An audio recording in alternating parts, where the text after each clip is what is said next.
Merry Christmas, boys and girls. This is Santa Claus coming to you from the North Pole.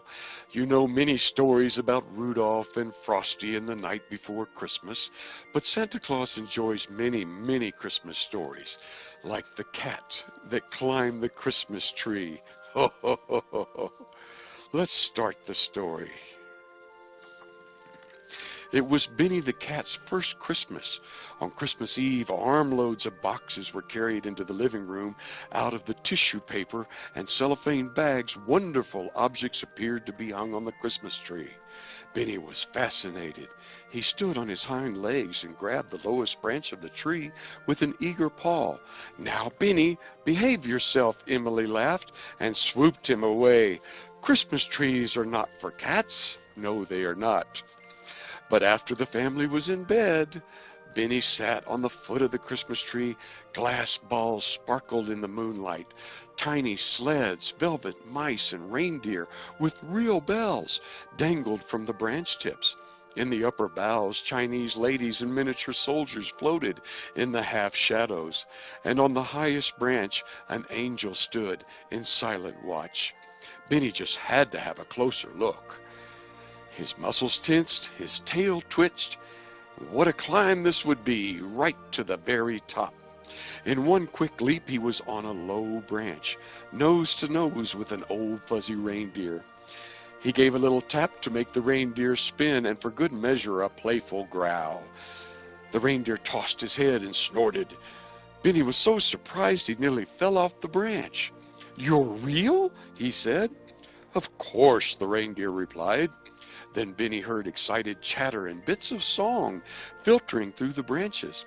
"Is it always this noisy?" he asked. "Oh, yes," the reindeer said. "We only get together once a year, you know." "This is my first Christmas," Benny admitted. "Your first?" The old reindeer chuckled. "I've been with the family for years. In fact," he said, "I used to hang at the top right beside the angel herself."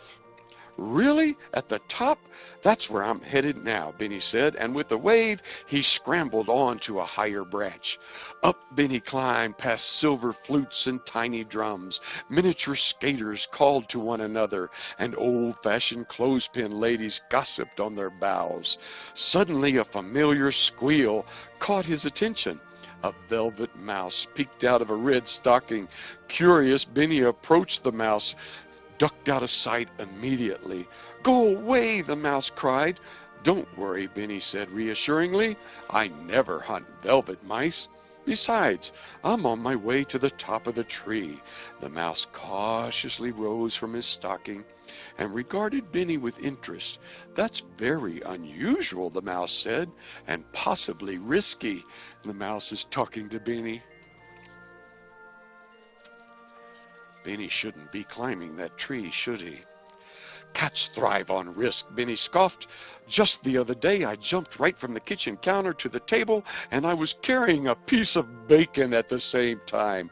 "I'm sure you're good," the mouse said, "but there are real sharp needles and shaky branches, not to mention the soldiers who guard the top of the tree. You'll never get past them." "I'll keep that in mind," Benny smiled. "How about a game of tag on the way back?" "No, thanks," the mouse cried, and quickly disappeared into his stocking. Benny climbed higher. He stopped beside a red sled to admire a beautiful bird.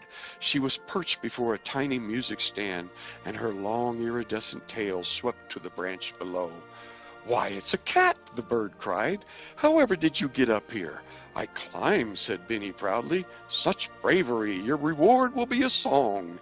Everyone tells me I have a very fine voice."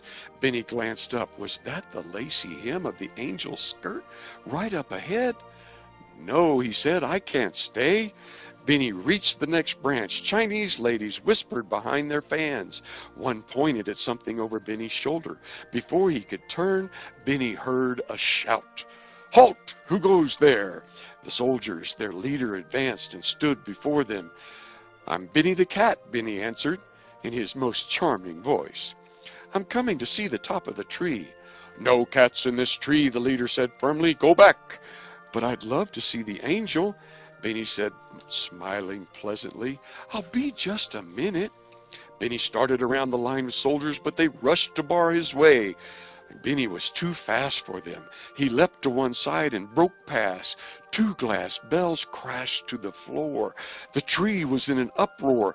Benny caught a branch over his head, but it dipped sharply. His legs slid off the bough and spun in the air. "What is this commotion in my tree?" a voice called from above. "Soldiers, let the visitor pass." The soldiers withdrew. Benny regained his footing and made his way to the topmost branch. The angel stood on her fluffy cloud. Benny had never seen such a beautiful creature.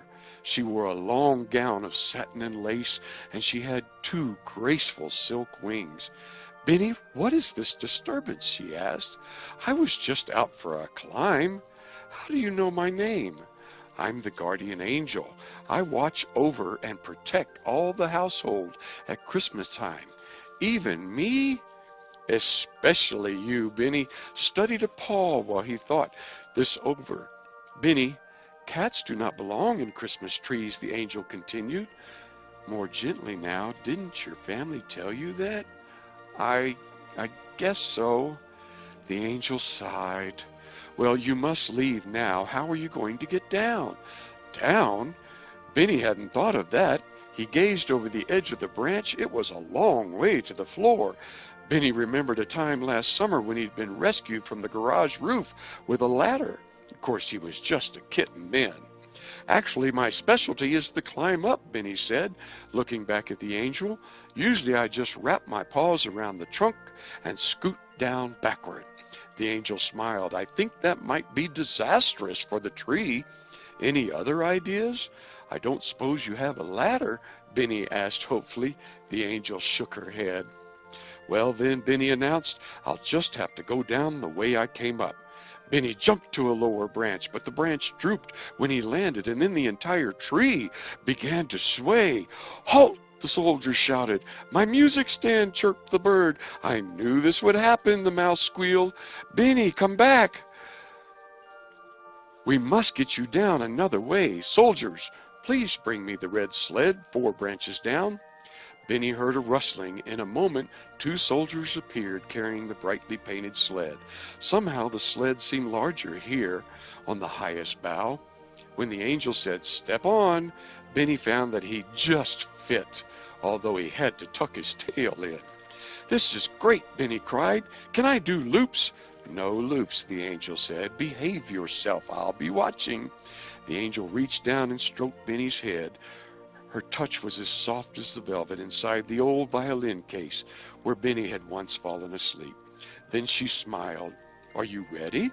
I'll push you." The sled sailed off the tree. "Goodbye, goodbye," Benny called. Down he glided in the moonlight, past wooden soldiers who saluted and Chinese ladies who waved their fans, past rocking horses and the iridescent bird. He could not resist swooping close to the velvet mouse, who ducked into his red stocking as Benny passed. At last Benny landed on the carpet just below the fuzzy reindeer. "That was the best climb ever," he purred as he stretched and headed for his basket. On Christmas morning, the family found Benny unusually sweet and well behaved. He didn't jump on a single countertop until sometime after New Year's Day. And that's how Benny almost got in trouble. You must listen, and boys and girls, you must listen to your mom and dad. They love you and want you to be safe and want you to be happy, as Santa Claus loves you. Have a joyful and Merry Christmas.